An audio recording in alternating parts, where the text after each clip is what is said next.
Hi అండి, అందరికీ నమస్తే. వెల్కమ్ టు గుంటూరు రోజులు. వీడియోలోకి వెళ్ళే ముందు నా వీడియోకి చిన్న లైక్ ఇవ్వండి. కొత్త వాళ్ళు చూసినట్టయితే సబ్స్క్రైబ్ చేయండి, షేర్ చేయండి. ఓకేనా? ఈరోజు నేను చికెన్ దమ్ బిర్యానీ నా స్టైల్లో చేయబోతున్నానండి. తప్పకుండా ట్రై చేయండి. అందరికీ కుదురుతుంది ఈ రెసిపీ అనేది. ఫస్ట్ 1 కేజీ చికెన్ తీసుకున్నాను. అందులో అల్లం వెల్లుల్లి పేస్టు, కారము, ఉప్పు, పసుపు, గరం మసాలా, పెరుగు, 2 నిమ్మకాయలు, పిండుకున్న నిమ్మకాయ జ్యూసు మొత్తం యాడ్ చేసి ఫ్రిడ్జ్లో పెట్టేసేయండి. మినిమం ఒక పావు గంటన్న. ఇప్పుడు ఒక డేక్షా తీసుకుని దాంట్లో తగినంత ఆయిల్, పచ్చిమిర్చి, పెద్ద ఉల్లిపాయలు వేసి అందులో చెక్క, లవంగా, ఈ బిర్యానీ ఆకు కూడా వేసి బాగా ఫ్రై అవ్వనివ్వండి.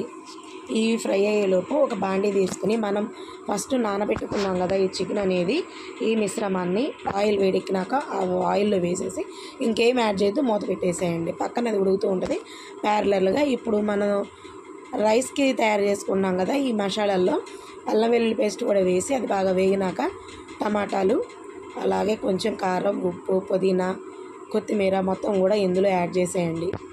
ఇవి కొంచెం ఫ్రై అవ్వనిద్దాము. ఇప్పుడు ఫైనల్గా గరం మసాలా పౌడర్ కూడా వేసి అది కొంచెం వేగిన తర్వాత నేను కేజీ రైస్ తీసుకున్నాను. నాకు 1 గిన్నె రైస్ అయింది. దానికి నేను 1.5 వాటర్ తీసుకున్నాను.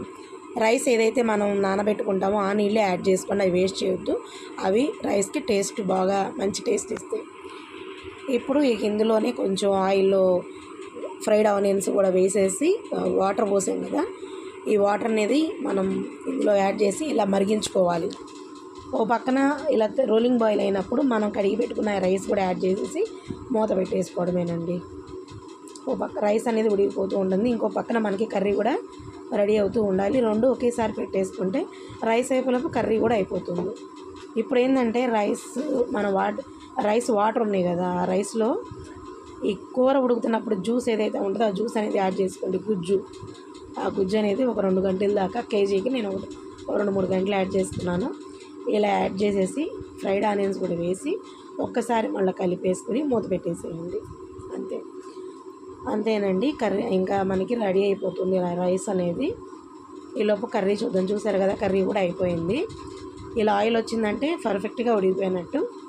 మొత్తం కూడా బాగా అడుగంటకుండా తిప్పుకుంటూ ఉండాలి కూర అనేది. ముక్క చితకూడదు, సైడుల నుంచి తిప్పుకోండి. ఓకే, ఇప్పుడు పక్కన కూర కూడా అయిపోయింది. ఆ రైస్ అనేది, ఆ కర్రీ అనేది, ఇప్పుడు రైస్ చూసారు కదా 99% ఉడికిపోయింది. ఇందులో ఈ కర్రీ వేసేసి మళ్ళీ ఫ్రైడ్ ఆనియన్స్, కొత్తిమీర, పుదీనాకు, నెయ్యి మీకు ఎంత కావాలో అంత వేసేసుకొని సైడ్ నుంచి తిప్పుకోండి. మన అంచుల నుంచి తిరగేయండి, మధ్యలో నుంచి కాకుండా. అప్పుడు మీకు అన్నం అనేది బ్రేక్ అవ్వకుండా నీట్గా ఉంటుంది.